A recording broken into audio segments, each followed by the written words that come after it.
Hello friends, कैसे हैं आप सब लोग। मैं चंदन सोलंकी आप सबका आपके यूट्यूब चैनल मैथ्स आईक्यू में स्वागत करता हूं, जहां पे आपको 9 से 12 तक की मैथ्स की बुक को कवर कराया जाता है। तो अगर अभी तक आपने हमारे चैनल को सब्सक्राइब नहीं किया है तो जल्दी से इसको सब्सक्राइब कर दीजिए और नोटिफिकेशन बेल को प्रेस कर दीजिए, ताकि मैथ्स के रिगार्डिंग आपको कुछ भी डाउट नहीं आएगी सब्जेक्ट में।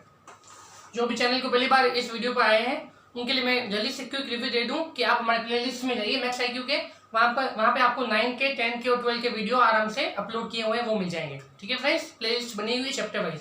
ओके, जो भी वीडियो को पहली बार इस वीडियो को देख रहे हैं, अगर वो 12th का है स्टूडेंट, तो उसके लिए मैं कह दूँ कि ये जो हमारा चैप्टर नंबर 4 है डिटर्मिनेंट्स, इससे पहले हमने चैप्टर 3 मैट्रिक्स को कवर कर दिया है। चैप्टर 4 डिटर्मिनेंट्स में हमने 3 वीडियो कवर कर दिए हैं। 3 वीडियो में डिटर्मिनेंट्स का इंट्रोडक्शन, सारूस डायग्राम कैसे बनाते हैं, वैल्यू कैसे फाइंड आउट करते हैं, एक्सरसाइज 4.1, ये इतना बेसिक हमने पूरा कर दिया है। तो आज वाला वीडियो उसको समझ में नहीं आएगा, उसको पहले वो तीनों वीडियो देखना पड़ेंगे। अगर वो प्रॉपर रूप से मुझसे पढ़ना चाहता है, फ्री में, फ्री है एजुकेशन, कुछ भी पैसे नहीं इन वीडियोस के मेरे यूट्यूब पे, तो उन तीनों वीडियो को नोट डाउन करके कॉपी में अपना वर्क करे और फिर चौथा वीडियो पे आ जाए। आज का वीडियो बहुत ही खास होने वाला है 4.2 के लिए।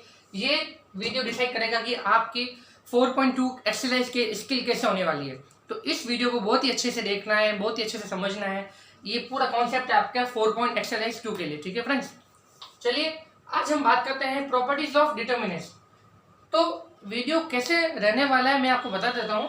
प्रॉपर्टीज ऑफ डिटर्मिनेंट्स के मैं स्टेटमेंट बोलूंगा नहीं, स्टेटमेंट मैंने लिख ली है अपनी कॉपी में, बुक्स आप सबके पास है। आपको क्या करना है कि वीडियो को पॉज किया, पहली प्रॉपर्टी बुक से देख के लिख ली और उसका एक्सप्लेनेशन जो मैं करवा रहा हूँ ना, वो एक्सप्लेनेशन आपको करना है। तो आई होप आपको समझ में आ गया होगा। क्या करना है, वीडियो को इस टाइम पे पॉज किया, इसका जो भी स्टेटमेंट था पहले वाले का वो बुक से लिख लीजिए, उसका एक्सप्लेनेशन मैं जो बता रहा हूँ उससे उसी के अकॉर्डिंग करना है। पहली प्रॉपर्टी क्या है, पढ़ के बता रहा हूँ। The value of determinants remains unchanged if its rows and columns are interchange, है ना। ये तो है इंग्लिश में, अभी मैं इसको हिंदी में एक्सप्लेन करता हूँ। फर्स्ट प्रॉपर्टी ये है कि अगर हम डिटर्मिनेंट की रो और कॉलम को इंटरचेंज कर दें तो उसकी वैल्यू चेंज नहीं होती है। ये बहुत बड़ा फर्क है मैट्रिक्स और डिटर्मिनेंट में। मैट्रिक्स में रो और कॉलम को चेंज करते हैं तो वैल्यू चेंज हो जाती है, पर डिटर्मिनेंट में ऐसा नहीं होता है। इसको हम समझते हैं एग्जाम्पल के थ्रू। जैसे कि ये डेल मैंने लिख दिया A1 B1 C1, डिटर्मिनेंट लिख दिया कुछ भी, और डेल 1 क्या है कि मैंने इसकी रो और कॉलम को क्या कर दिया, इंटरचेंज, है ना। तो ये देखिए, ये रो बन गया फर्स्ट कॉलम, ये सेकंड रो बन गई सेकंड कॉलम, और ये थर्ड रो बन गई हमारी थर्ड कॉलम। तो अकॉर्डिंग टू द डेफिनेशन कि ये जो डेल 1 है ना, वो क्या है, डिटर्मिनेंट ए का ट्रांसपोज किया हमने ना। आप जानते हैं ट्रांसपोज क्या होता है, रो को कॉलम में, कॉलम को रो में। तो प्रॉपर्टी क्या कहती है कि ये और ये वैल्यू क्या आएगी, इक्वल आएगी। कैसे आएगी उसको मैं एक अच्छे से एग्जाम्पल के थ्रू आपको समझाता हूँ। इतना आपको लिखना है, पहले क्या लिखना है, स्टेटमेंट, और फिर जो एक्सप्लेनेशन मैं करा रहा हूँ वो पूरा। ठीक है, इतना लिख लिया। अब इसके बाद क्या आपको लिखना है जो मैं लिख रहा हूँ। चलिए, मैंने आपके लिए अलग से एग्जांपल्स रेडी किए हैं। पहली वाली प्रॉपर्टी के लिए क्या है, देखें, 1 2 3 1 2 3 0 0 2 1 2 3। अगेन नीचे क्या है, मैंने क्या ले लिया, 1 2 3 ले लिया। ठीक है, इसकी वैल्यू निकालिए फटाफट। तो हम क्या लिख देंगे, देखिए आपको एक लाइन लिखनी पड़ेगी कि आप डिटर्मिनेंट की वैल्यू किस रो या किस कॉलम के अकॉर्डिंग खोलकर ओपन करके उसकी वैल्यू निकाल रहे हैं, तो वो लाइन मेंशन करनी पड़ेगी। जैसे मैंने क्या देखा कि इसके जो सेकंड वाले रो में है ना, नंबर ऑफ जीरोस ज्यादा है, तो मैं इसी के अकॉर्डिंग इसको क्या करूँगा, एक्सपेंड करूँगा। तो एक्सपेंडिंग अलोंग सेकेंड रो, इस डिटर्मिनेंट को सेकंड रो के अकॉर्डिंग खोलने पर, तो आप जानते हैं सिंबल आपको कंसीडर करना पड़ता है। ये प्लस है, ये माइनस है, ये प्लस है। तो पहला क्या आएगा, -0। अब माइनस है तो माइनस और प्लस क्या चलेंगे, ऑल्टरनेट। ये -0, ये +0, और वो 2 क्या हो जाएगा, माइनस का। इसके लिए कोफैक्टर क्या हो जाएगा, तो आप बोलेंगे सर इसकी रो इसका कॉलम डिलीट, तो 1 2 1 2, ये बच गया 1 2 1 2 ना। तो 0 0 छोड़ दिया, -2 का 2, 2 1 जा 2, 2 1 जा 2, 2 में से 2 गया तो 0, तो इसकी वैल्यू कितनी आ गई, 0। ये तो हमने वैल्यू निकाली है डेल की। अब मैं क्या कर रहा हूँ, फर्स्ट प्रॉपर्टी के अकॉर्डिंग इसकी रो और कॉलम को चेंज कर रहा हूँ और फिर बाद में इसकी वैल्यू निकालूंगा। तो अभी वैल्यू क्या आएगी, 0 आएगी, देखिएगा। ठीक है, इतना लिख लिया।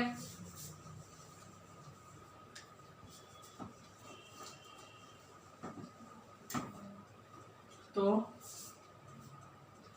जब हमने इंटरचेंज कर दिया तो हमारा हो गया 1 2 3 0 0 2 1 2 3।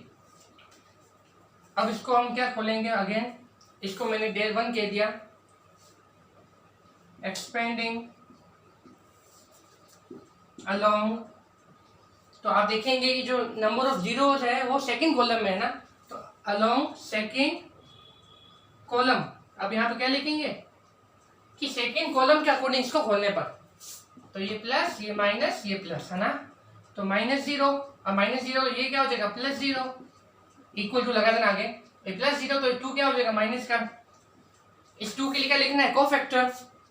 तो कोफैक्टर के लिए ये कॉलम और ये रो डिलीट, पीछे क्या बच जाएगा 1 2 और 1 2, तो इधर से भी 1 2, इधर से भी 1 2, बंद कर दिया, -2 2 -2, ये भी वैल्यू क्या आ गई 0। तो आप देख रहे हैं कि डेल और del 1 की वैल्यू क्या आ गई, इक्वल आ गई, है ना। तो जो भी प्रॉपर्टीज अपन आज डिस्कस कर रहे हैं उनको अच्छे से दिमाग में रखना है, माइंड में रखना है। उन्हीं प्रॉपर्टीज का यूज करते हुए डिटरमिनेंट पूरा चैप्टर इजीली सोल्व हो जाएगा। 4.2 भी इससे सोल्व हो जाएगी, 4.1 भी इससे सोल्व हो सकती थी। तो हमें प्रॉपर्टीज ऑफ डिटरमिनेंट्स को माइंड में रखना है। जो भी इसके स्टेटमेंट है ना, इसके स्टेटमेंट याद रखने हैं हमें, मैक्सिमम स्टेटमेंट जो काम आ सकते हैं। जैसे पहली वाली प्रॉपर्टी भी क्या है, बहुत अच्छी है कि रो और कॉलम को इंटरचेंज करते हैं तो डिटरमिनेंट में कुछ भी फर्क नहीं पड़ता है। तो आपने देख लिया कि वैल्यू क्या आती है, सेम आती है। ये हो गया फर्स्ट प्रॉपर्टी का एक्सप्लेनेशन।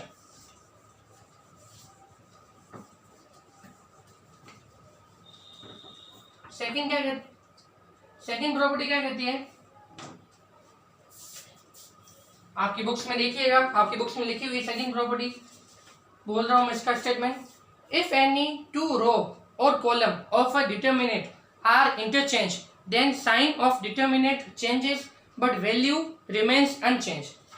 सेकंड प्रॉपर्टी ये कह रही है, ये तो मैंने इंग्लिश में पढ़ा, अब इसका हिंदी में क्या क्या कह रहा है कि अगर हम डिटरमिनेंट की दो रो को या दो कॉलम को आपस में इंटरचेंज कर दें तो डिटरमिनेंट की वैल्यू तो चेंज नहीं होती है, पर उसका साइन क्या हो जाता है, चेंज हो जाता है। जैसे देखिए, अगेन मैंने सेकंड प्रॉपर्टी के लिए लिया एग्जांपल 1 2 3 0 0 2 3 2 1। इस डेल की वैल्यू निकालिएगा तो फटाफट से। तो आप कहेंगे किसको हम किसके अकॉर्डिंग खोलेंगे, सेकंड रो के अकॉर्डिंग खोलेंगे ना। तो एक्सपेंडिंग अलोंग सेकंड रो, तो ये प्लस, ये माइनस, ये प्लस, ठीक है। -0 +0 और वो -2, इसके लिए परफेक्ट क्या आ जाएगा, ये रो कॉलम गलत हो गया, डिलीट 1 2 3 2 1 2 3 2। तो -2 ब्रैकेट में क्या हो जाएगा 2 3 2 जा 6, 6 में से 2 जाएगा तो -4, -4 इंटू -2 क्या हो जाएगा +8। तो इस डेल की वैल्यू क्या आ गई है फ्रेंड्स, देखिए +8 आई है, ठीक है। अब हम क्या कर रहे हैं, इसके किसी भी आप है ना इस डिटरमिनेंट के कोई भी दो रो को या दो कॉलम को चेंज कर दीजिए तो वैल्यू तो सेम आएगी 8, पर वो 8 प्लस का ना कर क्या आएगा, माइनस का आएगा। देखिए कैसे आएगी, इस चीज को ऐसा रफ कर रहे हैं। अब हम क्या करते हैं, चलिए हम R1 को R2 से इंटरचेंज करते हैं, हम R1 को R2 को इंटरचेंज करते हैं, ठीक है, यूजिंग ऑपरेशन। ये थोड़ा लैंग्वेज लिखना आपके लिए जरूरी है कि using operation R1 interchange R2, मतलब 0 0 2 पर चला गया, 1 2 3 नीचे आ गया। तो देखिए 0 0 2 ऊपर चला गया, 1 2 3 नीचे आ गया। अब हम क्या करेंगे, इसको ओपन करेंगे फर्स्ट रो के अकॉर्डिंग, तो एक्सपेंडिंग अलोंग फर्स्ट रो, क्योंकि जिसमें ज्यादा जीरो होंगे हम उसी रो या कॉलम को लेंगे, बाकी किसी को भी ले सकते हैं, लेकिन स्मार्टली क्या कहता है स्मार्ट वर्क कि जिसमें जीरो ज्यादा है, जिस रो में कॉलम है उसी को आप प्रिफर कीजिए। ओके फ्रेंड्स, तो ये प्लस, ये माइनस, ये प्लस, ठीक है। तो आप देखेंगे +0 -0 +2, इसका कोफिशिएंट क्या आ जाएगा, ये हटा 1 2 3 1 2 3 2। तो आप देखेंगे 2 का 2 प्लस है, ब्रैकेट में 2 - 6, तो 4 2 माइनस का 8। तो आपने देखा कि जो डेल की वैल्यू आई वो -del1 के इक्वल है। इसको del1 के दिया तो डेल की वैल्यू क्या आ गई, -del1 के इक्वल। तो फर्स्ट प्रॉपर्टी क्या थी, वापस रिवाइज कीजिए कि अगर हम रो और कॉलम को कंप्लीटली सारे रो को कंप्लीटली इंटरचेंज करते हैं आपस में, तो वैल्यू सेम रहेगी, प्लस माइनस में भी फर्क नहीं पड़ेगा। लेकिन कोई भी 2 रो या 2 कॉलम, कोई भी 2 है ना, एनी 2, उसको इंटरचेंज करते हैं तो वैल्यू का जो साइन है वो चेंज हो जाता है। वैल्यू अगर प्लस की थी तो माइनस की आ जाएगी, माइनस की तो प्लस की आ जाएगी, लेकिन वैल्यू क्या रहेगी, सेम रहेगी, न्यूमेरिकल वैल्यू। ओके, ये होगी सेकंड प्रॉपर्टी का एक्सप्लेनेशन।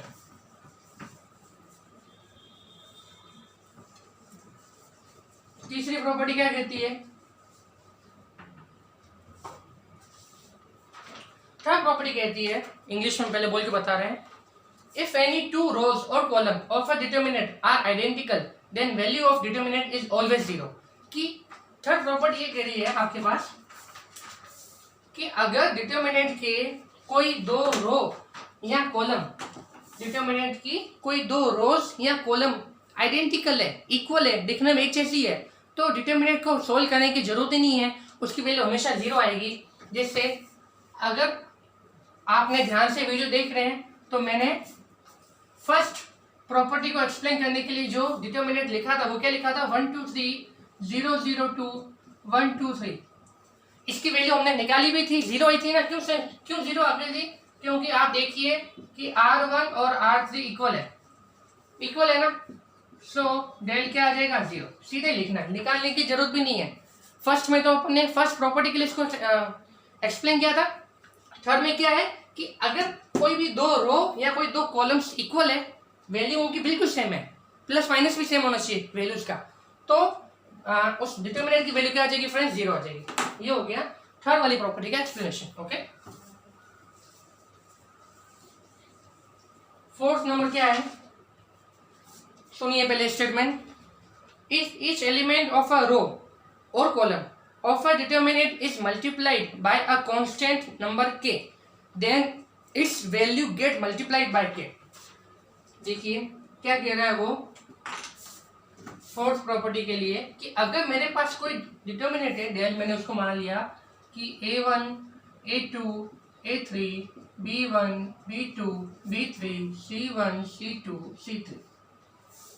अब ये फोर्थ प्रॉपर्टी क्या कह रही है कि अगर हम डिटर्मिनेंट के किसी भी रो या किसी भी कॉलम को किसी कांस्टेंट नंबर से मल्टीप्लाई कर दें, है ना, तो उस नया जो डिटर्मिनेंट हमारे पास आएगा उसको हमें अलग से सोल्व करने की जरूरत नहीं है। उसकी वैल्यू वही होगी जो इस डेल का क्या होगा, इस डेल को उस एक कांस्टेंट नंबर से इक्वल करने पर, मल्टीप्लाई करने पर आएगी। जैसे हमने क्या किया है, लैंग्वेज में लिखा यूजिंग ऑपरेशन, हमने R3 के लिए ऑपरेशन ये थी, R3 के लिए क्या किया है, उसको K से मल्टीप्लाई किया है ना, कि R3 को हम कैसे रिप्लेस कर रहे हैं, कि R3 को हम K से मल्टीप्लाई कर रहे हैं। तो डेल 1 की वैल्यू क्या आ जाएगी, आप बोलिए, ये A1 रहेगा, ये A2 रहेगा, ये क्या हो जाएगा K A3, B1 B2 ये क्या आ जाएगा K B3, C1 C2 K C3। तो प्रॉपर्टी क्या कह रही है कि जो इस डेल्टा और नया वाला जो डेल आया है 1 आया है, इसमें क्या रिलेशनशिप है कि ये जो K है ना, ये अपने आप बाहर आ जाएगा, कॉमन आ जाएगा, तो इसकी वैल्यू ये आ जाएगी K del 1। इसको अलग से सोल्व करने की जरूरत नहीं है, इसकी वैल्यू वही आएगी जो इस अकेले K को हम इस अकेले, यहाँ पे del 1 आएगा, सॉरी इस यहाँ पे डेल आएगा, इस अकेले K को अगर हम डेल्टा से मल्टीप्लाई करते हैं वही del 1 की वैल्यू आएगी। कैसे आएगी, एग्जाम्पल के थ्रू समझाते हैं, पहले इतना आपको लिख लेना है।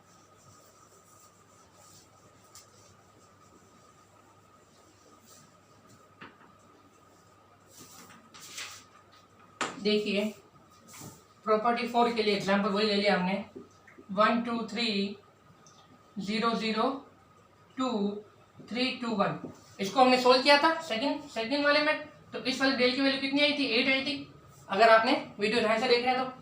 मैं सपोज क्या कर रहा हूँ, मैं R3 को चेंज कर रहा हूँ कि 2R3 से, ये ऑपरेशन कर रहा हूँ, ठीक है।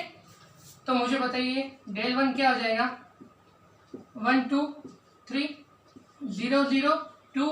अगर हम इसको 2 से मल्टीप्लाई करेंगे तो ये क्या हो जाएगा, 3 2 जा 6, 2 2 जा 4, 2 1 जा 2। इस del 1 की वैल्यू निकाली तो हम क्या करेंगे, इसको सेकंड रो के अकॉर्डिंग क्या करेंगे, एक्सपेंड करेंगे। तो जब हमने इसको सेकंड रो के अकॉर्डिंग एक्सपेंड किया तो ये प्लस, ये माइनस, ये प्लस, तो क्या आ जाएगा -0 +0 पे क्या आ जाएगा -2, और इसका कोफैक्टर क्या आ जाएगा, तो आप कहेंगे 1 2 6 4, क्या आ जाएगा 1 2 6 4, ठीक है। तो -2 का 2 एज इट इज, 4 1 जा 4, 6 2 जा 12, 4 में से 12 गया तो माइनस का 8, माइनस का 12 सॉरी माइनस का 8 इंटू माइनस का 2 क्या आ जाएगा, प्लस का 16। तो आप देख रहे हैं कि डेल की वैल्यू क्या थी 8, del 1 की वैल्यू क्या आ गई हमारे पास 16, तो इसका डबल आया कि नहीं आया। तो ये तो प्रॉपर्टी कह रही है, प्रॉपर्टी कह रही है कि अगर आप किसी भी रो को या किसी भी कॉलम को किसी कांस्टेंट नंबर से मल्टीप्लाई कर देते हैं तो जो नया डिटर्मिनेंट आया ना उसकी वैल्यू आपको वापस निकालने की जरूरत नहीं है। इस del 1 की वैल्यू क्या होगी अकॉर्डिंग टू द प्रॉपर्टी कि इस del को उस कांस्टेंट को मल्टीप्लाई कर दो, इस कांस्टेंट नंबर का इस del से मल्टीप्लाई कर दो, तो मतलब 2 del, मतलब del 1 की वैल्यू सीधी अपन निकाल सकते थे 2 इंटू del तो हमारे पास निकला हुआ था क्या 8, तो इसकी वैल्यू सीधी आ जाती है 16। आई होप आपको ये प्रॉपर्टी अच्छे से समझ में आ गई होगी, ठीक है फ्रेंड्स।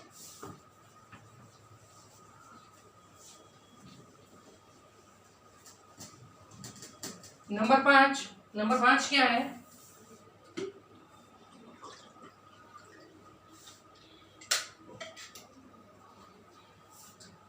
देखिए नंबर 5 क्या कह रही है property, if each element of a row और column of a determinant are expressed as sum of 2 or more terms, the determinant can be expressed as sum of 2 or more determinants.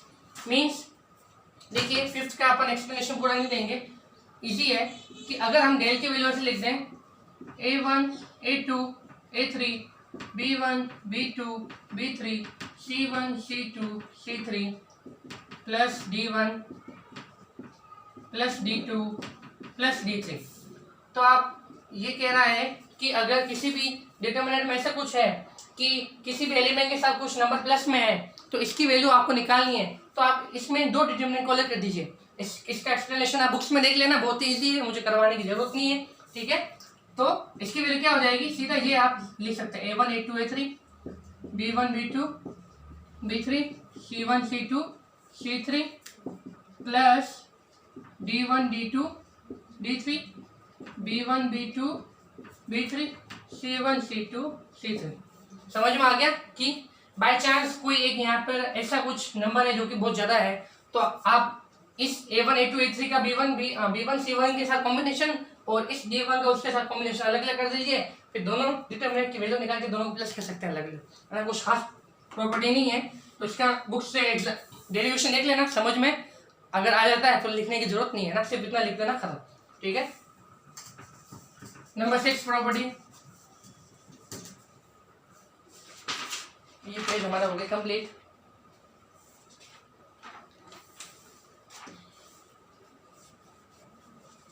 लगता है कि video के लिए आपको content के लिए थोड़ी हार्डवर्क भी हमें करना पड़ता है बहुत, तो इसी के साथ हम कहेंगे कि आप वीडियो को जरूर से लाइक कीजिए और सबके साथ शेयर कीजिए ताकि जो हमारा हार्डवर्क है वो कुछ लोगों तक सीमित नहीं रहे, सब लोगों को ना, जितने भी स्टूडेंट्स हैं जो अभी लॉकडाउन में मैथ्स की पढ़ाई नहीं कर पा रहे हैं, चाहे वो 9 का हो 10 का हो 11 का 12 का हो ना, सबके साथ वीडियो शेयर कीजिए। सारे वीडियो हमारे मैथ्स आई की यूट्यूब चैनल पर है और जल्दी से अपनी पढ़ाई को शुरू कीजिए आसपास, ठीक है फ्रेंड्स।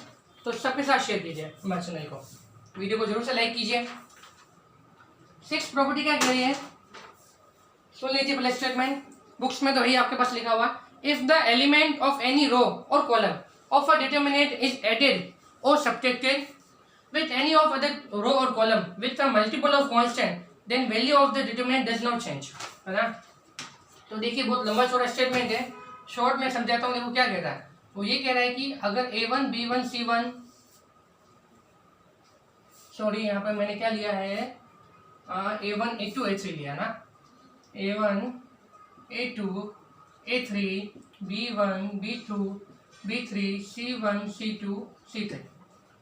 अब देखो मैं क्या कर रहा हूँ इसमें, यूजिंग ऑपरेशन। देखो ये ऑपरेशन बहुत काम के है।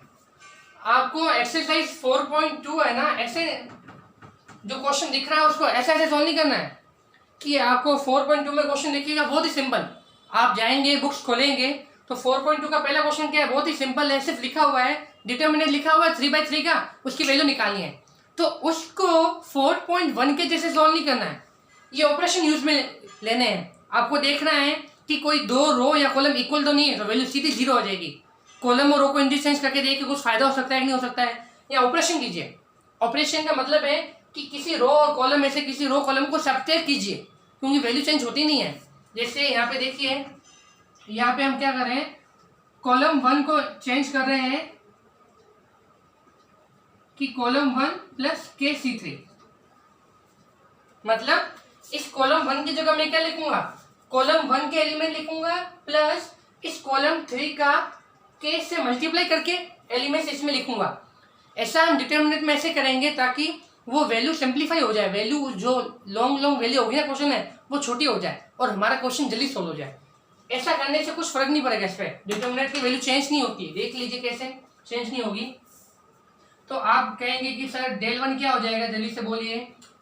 आपका A1 A2 A3 तो है ही है, उसमें हमने क्या कर दिया है, plus plus plus K times of column 3, मतलब KC1 KC2 KC3।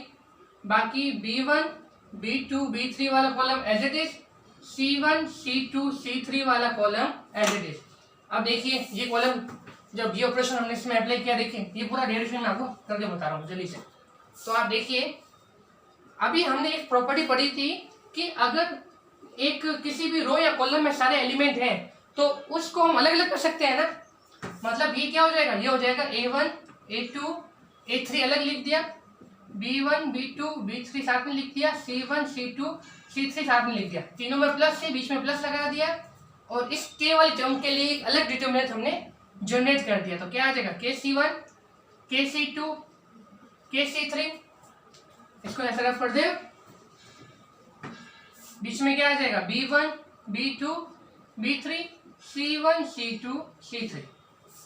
तो आप देखेंगे del 1 ये तो क्या है, जो हमारे ओरिजिनल डिटर्मिनेंट था तो del आ गया, प्लस अभी हमने एक प्रॉपर्टी पढ़ी थी कि अगर हम किसी कांस्टेंट नंबर का किसी रो या कॉलम में मल्टीप्लाई करते हैं तो वो कांस्टेंट नंबर हम कॉमन ले सकते हैं, वो सेम होना चाहिए। तो देखो K तो K क्या आ गया हमारा, तीनों से बाहर निकल के आ गया कॉमन, तो पीछे क्या बच जाएगा, C1 C2 C3 B1 B2 B3 C1 C2 C3।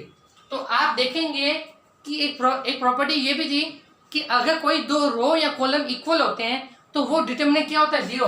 तो यहाँ पे फर्स्ट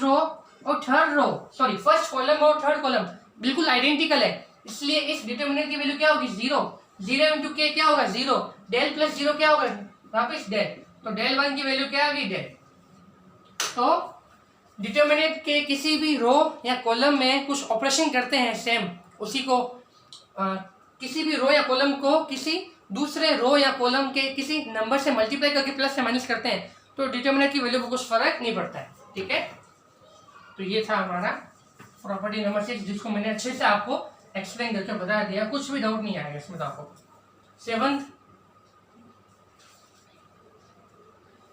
क्या कह रही है, देखिए 7 थोड़ी लंबी है।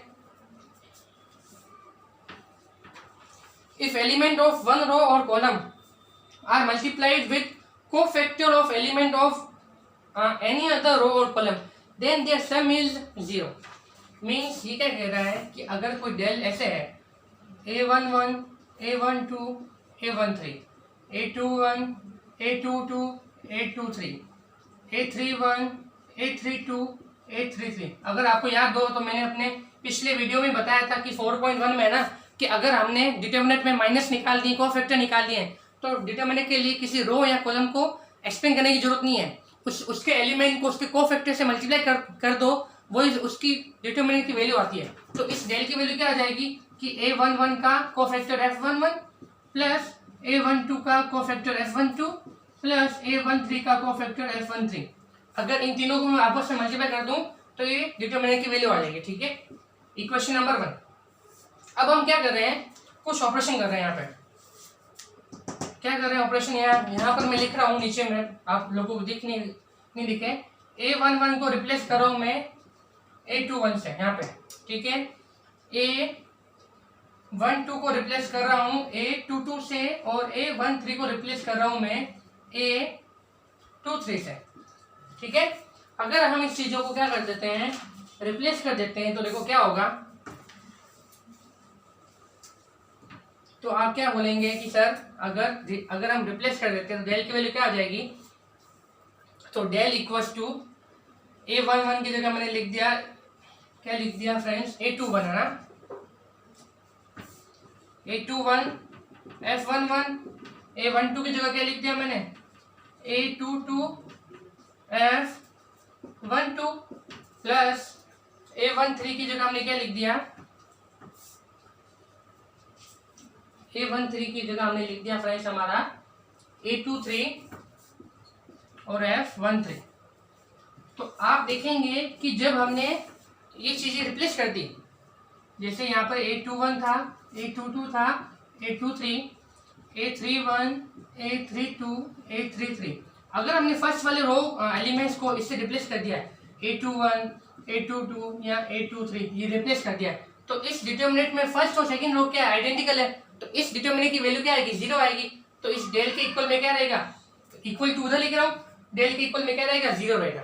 तो यही प्रॉपर्टी ये कह रही है कि अगर आप किसी भी ऐसे एलिमेंट को उस कोफैक्टर से मल्टीप्लाई करते हैं जो उसका है ही नहीं, तो उनका सम हमेशा क्या आएगा, 0 आएगा। जैसे A21 के लिए कोफैक्टर यहाँ पे क्या होना चाहिए था, F21 होना चाहिए था। A22 के लिए कोफैक्टर क्या होना चाहिए था, हमारा F22 होना चाहिए था। और A23 के लिए हमारा जो कोफैक्टर होना चाहिए था वो होना चाहिए F23। मतलब इनका जो मेल है, संगत है, वो क्या है, करस्पॉन्डिंग मेल नहीं है ना। बात समझ में आ रही है कि ये जो 21 के लिए कोफैक्टर क्या आना चाहिए था, F21, ये 11 इसे मैच नहीं करता है, डिसमैच है, मिसमैच है। A22 के लिए हमारे पास क्या आना चाहिए, कोफैक्टर F22 होना चाहिए, और A23 के लिए हमारे पास कोफैक्टर क्या होना चाहिए, F23। तो अगर एलिमेंट और कोफैक्टर मैच नहीं है, मिसमैच है, तो उनका सम हमेशा क्या आएगा, 0 आएगा। ये प्रॉपर्टी ये कही, ठीक है। तो 7 को भी हमने एक्सप्लेन कर दिया है। प्रॉपर्टी नंबर 8 क्या कहती है, if the element of any row और column of a determinant are zeros then the value of the determinant is always 0। कुछ नहीं है, बहुत इजी प्रॉपर्टी है। क्या कि A1 B1 C1 0 0 0 A3 B3 C3 के किसी भी रो या कॉलम के सारे एलिमेंट 0 है, तो उस डिटरमिनेंट की वैल्यू हमेशा क्या आएगी, 0 ही आएगी। दिखती बात है कि 0 0 0 किसी का भी खोल दो तो वैल्यू क्या आएगी, 0 यानी, है ना। बहुत इजी प्रॉपर्टी थी, स्टेटमेंट लिख लेना, फिर ये लिख लेना, बस खत्म। 9 नंबर प्रॉपर्टी, 9 क्या कह रही, देखिए कि इन अ ट्रायंगुलर मैट्रिक्स, क्या है वर्ड, ट्रायंगुलर मैट्रिक्स। आपको याद है कि हमने मैट्रिक्स में ट्रायंगुलर मैट्रिक्स पढ़ा था। उस ट्रायंगुलर मैट्रिक्स में अभी क्या थे, 2 पार्ट थे, अपर और लोअर। जिसको वापस ट्रायंगुलर मैट्रिक्स भूल गया है तो वापस वो हमारा मैट्रिक्स वाला वो वीडियो जाकर देखिए और उसके ट्रायंगुलर मैट्रिक्स के कॉन्सेप्ट अच्छे से क्लियर कीजिए। In a triangular matrix the value of the determinant is the product of the element of the diagonal. ये कह रहा है कि जो ट्रायंगुलर मैट्रिक्स में जो डिटरमिनेंट की जो वैल्यू होगी, वो जो उसके मेन डायगोनल के एलिमेंट होंगे उनका मल्टीप्लाई होगा, उनका प्रोडक्ट होगा। जैसे हमने क्या लिखा है, A B 0 C, ठीक है। ये कौन सा है, अपर है कि लोअर है। तो अगर याद हो तो मैंने क्या बताया था कि ये है मेन डायगोनल का एलिमेंट, इसके नीचे अगर 0 है तो ये क्या है हमारा अपर वाली केस है, अपर ट्रायंगुलर मैट्रिक्स है, अपर ट्रायंगुलर मैट्रिक्स है। अभी तो ये क्या है, डिटरमिनेंट है, अपर ट्रायंगुलर डिटरमिनेंट, ठीक है। तो बाय अकॉर्डिंग टू डेफिनेशन इसकी वैल्यू क्या आएगी, AC, सीधा इस डेल की वैल्यू क्या आएगी, AC। निकाल के भी देख लीजिए तो आप सिंपल कहेंगे कि AC माइनस B इंटू 0, तो क्या आएगा, AC, है ना। चाहे आप 2 क्रॉस 2 डिटरमिनेंट के अकॉर्डिंग खोलेंगे, चाहे प्रॉपर्टी के अकॉर्डिंग खोलें, कि लोअर और अपर में क्या होता है, ट्रायंगुलर मैट्रिक्स में डिटरमिनेंट की वैल्यू उसके मेन डायगोनल एलिमेंट को सीधे मल्टीप्लाई कर दो। ठीक है, ये एग्जांपल नंबर फर्स्ट है, इसको रफ कर रहे हैं। सेकेंड एग्जांपल देखिए, A 0 B और C। तो इसमें देखेंगे ये रहे आपके मेन डायगोनल के एलिमेंट, इसके ऊपर 0 है, इस मेन डायगोनल एलिमेंट के ऊपर के सारे एलिमेंट 0 है, बाकी नीचे 0 नहीं है। जब ऊपर के एलिमेंट 0 होते हैं तो वो हमारा किसका एग्जांपल होता है, लोअर ट्रायंगुलर मैट्रिक्स का। ठीक है, लोअर ट्रायंगुलर है, इसमें भी वैल्यू क्या आएगी, डेल की AC आएगी। देख लीजिए निकाल के, del is equal to AC minus 0 into B, तो del is equal to AC आना है। ठीक है, तो कहने का ये मतलब है निकालने की जरूरत नहीं है, सीधा इसके डायगोनल एलिमेंट को मल्टीप्लाई कर दीजिए, वही डिटरमिनेंट की वैल्यू आपके पास आने वाली है। लिख लेना सेकेंड एग्जांपल को भी। एक और इसमें थर्ड एलिमेंट बता देते हैं, A B C 0 X Y 0 0 L। तो इसमें आप देखेंगे ये रहे आपके मेन डायगोनल के एलिमेंट, इसके नीचे के सारे एलिमेंट क्या है, 0 है। जब नीचे के सारे एलिमेंट 0 है तो ये अगेन किसका एग्जांपल है, अपर ट्रायंगुलर का है ना। आप क्या करेंगे, आप बेसिक तरीके से इसकी वैल्यू निकालना, मैं सीधे निकाल के बता रहा हूँ कि इसकी वैल्यू क्या आने वाली है, प्रॉपर्टी के अकॉर्डिंग AX है। प्रॉपर्टी क्या कहती है कि ट्रायंगुलर मैट्रिक्स चाहे लोअर हो चाहे अपर हो, उसके मेन डायगोनल एलिमेंट का प्रोडक्ट थी, उसका क्या आएगा, आंसर आएगा। आप बेसिक तरीके से निकाल के देख लेना, तो भी आपके पास ये आने वाला है। कैसे, अगर आप रो 3 के अकॉर्डिंग अगर इसको खोलेंगे तो 0 0 को होना ही है, प्लस माइनस ये प्लस माइनस यहाँ पे से प्लस L आ जाएगा, और L के लिए क्या आ जाएगा, देखो AX और B 0 है ना, AB 0X है ना, तो ये आ जाएगा L मल्टीप्लाई AX माइनस 0, तो आंसर हमारा आ गया ALX। आगे समझ में, ये थी 9 नंबर प्रॉपर्टी। रफ करते हैं इसको। अब आज की लास्ट है प्रॉपर्टी नंबर 10। नंबर 10 क्या कहती है, देखिए फ्रेंड्स, बोल के बताने स्टेटमेंट पहले, if a determinant has polynomial with variable x and if by substituting in the place of x the value of del, that is determinant, is 0, then x minus a will be a factor of the determinant। जैसे example एक क्या कह रहा है कि del is equal to, suppose ये 1x x square 1a a square 1b b square. Property ये कह रही है कि अगर डिटर्मिनेंट में कोई पॉलिनोमियल है और पॉलिनोमियल को x में है चाहे y में है चाहे z में, उस वेरिएबल की जगह कोई वैल्यू रखने पर डिटर्मिनेंट की वैल्यू 0 हो रही है। जैसे अगर आप ध्यान से देखेंगे तो अगर मैं x की जगह a रख दूं या फिर x की जगह अगर मैं b रख दूं तो डिटर्मिनेंट की वैल्यू 0 हो जाएगी। क्यों होगी, यहाँ रखिए a 1a a square 1a a square 1b b square, first और सेकंड रो क्या हो जाएगी, इक्वल हो जाएगी, तो डिटर्मिनेंट क्या आना है, 0 आना है। चाहे x की जगह b रख दीजिए तो 1b b square 1a a square 1b b square. इस कंडीशन में आपकी पहली वाली रो और नीचे थर्ड वाली रो वो क्या आ जाएगी फ्रेंड्स, वो आपकी क्या आ जाएगी, आइडेंटिकल। तो उस कंडीशन में भी आपका डिटर्मिनेंट क्या आएगा फ्रेंड्स, 0 आएगा। तो दो आंसर तो मेरे पास ऐसे आ गए कि x बराबर a रखने पर वैल्यू 0 आ रही है, x बराबर b रखने पर वैल्यू 0 आ रही है। ये तो इसके क्या हुए, जीरोज हुए। फैक्टर क्या बनेगा, x माइनस ए, फैक्टर क्या बनेगा, x माइनस बी। जब आप इसको पूरा सोल्व करेंगे तो उसमें x माइनस ए तो आएगा ही आएगा, x माइनस बी तो आएगा ही आएगा, और लास्ट में जो भी एक लास्ट इसका फैक्टर आएगा वो। तो आप इसको जब पूरा सोल्व करेंगे, बुक्स में सोल्व किया हुआ है, x माइनस ए x माइनस बी तो आना ही है, लास्ट में एक वैल्यू और आ जाएगी अंदर b माइनस ए। ये इसका आंसर है ना। ये b माइनस ए कहाँ से आया है, जब इसको आप पूरा ओपन करेंगे, डिटरमिनेंट को खोलेंगे, तब दो वैल्यू और ये तीन वैल्यू अपने आप ये तीनों वैल्यू आ जाएगी। ओके फ्रेंड्स, तो आज हमने बहुत ही इंपॉर्टेंट चीज को डिस्कस किया है, प्रॉपर्टीज ऑफ डिटरमिनेंट्स को। ठीक है, तो इन प्रॉपर्टीज के स्टेटमेंट लिखिए और जो जैसे मैंने एक्सप्लेन किया उसी ढंग से लिखिए। जो मुझसे पढ़ रहे हैं उनके लिए मैं कह दूं कि आपको फर्स्ट स्टेटमेंट लिखना है, सेकंड लिखना है, और फिर जो जैसे मैंने एक्सप्लेन किया है वैसे उसको उसी ढंग से एक्सप्लेन करना है। और जो मुझसे आगे पढ़ने वाले हैं जो भी स्टूडेंट, उनके लिए मैं कह दूं चैप्टर 3 कंप्लीट हो रखा है, जाके उसको देखिए। चैप्टर 4 का ये वीडियो नंबर 4 है। इससे पहले 3 वीडियो को देखिए, उसका वर्क कीजिए और फिर चौथे वीडियो के पास आइए। अब आपके लिए एक होमवर्क सुन लीजिए। होमवर्क क्या है, क्या आपको होमवर्क में क्या करना है, एग्जाम्पल करने हैं। एक्सरसाइज को हाथ में मत लगाना। एग्जाम्पल ऑफ 4.2 है ना। एक्सरसाइज को हाथ भी नहीं लगाना है फ्रेंड्स। एक्सरसाइज में क्वेश्चन तो सिंपल दिख रहे हैं। पहला क्वेश्चन सिंपल है, एक 3/3 का डिटर्मिनेंट है, कुछ मुझे याद नहीं अच्छे से, उसकी वैल्यू निकालनी है। तो आप सिंपल इसको शाहरुख से या बेसिक तरीके से खुल के निकालेंगे, ऐसा नहीं करना है।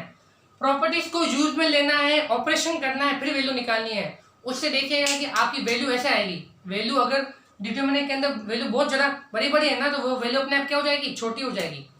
तो एग्जाम्पल बहुत अच्छे हैं, बहुत ही इंपॉर्टेंट है इसके example, very important. Example of exercise 4.2 most important है। कुछ एक तो आपको समझ में आ जाएंगे, कुछ एक आपके ऊपर से चले जाएंगे।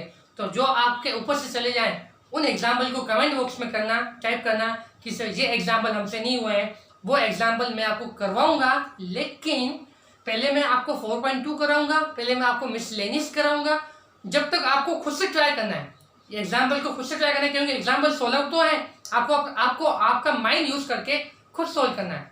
तो जब मैं एक्सरसाइज 4.2 करा दूंगा, जब मैं मिसलेनियस एक्सरसाइज इस चैप्टर नंबर 4 की मिसलेनियस करा दूंगा, फिर लास्ट में जाकर आप मुझे वो एग्जाम्पल्स कमेंट बॉक्स में टाइप करके बताएंगे कि सर ये एग्जाम्पल अभी भी हमसे नहीं हो रहा है, हमने इतना ट्राई किया अभी भी हमसे नहीं हो रहा है। तो वीडियो को ज़्यादा से ज़्यादा प्यार दीजिए, लाइक कीजिए, सभी फ्रेंड्स और रिलेटिव के साथ शेयर कीजिए, ताकि मैथ्स के रिगार्डिंग आपको कुछ भी डाउट मैं मेरी तरफ से नहीं आने दूंगा। जितना अच्छा हो सके मैं उतना अच्छा आपके लिए वीडियो डाल रहा हूँ। डेली के डेली वीडियो आएंगे। मैंने बता दिया है कि डेली ना किसी क्लास का वीडियो आएगा। कल आया था 10th का, आज आया है 12th का, अब कल आने वाला है परसों 9 का। ये शेड्यूल चलेगा। ये मंडे है, ये ट्यूसडे है, ये वेडनेसडे, 10, 12, 9, फिर ऑफिस 10 आएगा, फिर ऑफिस 12 आएगा, फिर ऑफिस 9 आएगा। और संडे को देखेंगे कोई वीडियो बन पाया तो ठीक है, वरना संडे हमारा हॉलीडे रहेगा। तो लॉकडाउन तो खुल चुका है, फिर भी सतर्क रहिए, ध्यान रखिए, कहीं भी जाते हैं मास्क लगाइए, हाथ को सैनिटाइज कीजिए और अपने हाथ को हैंड वॉश करते रहिए। घर पे रहिए, ज़्यादा जरूरी है तो ही बाहर जाइए, वरना घर पे रहिए। फ्रेंड्स सुरक्षित रहिए। Take care and bye bye.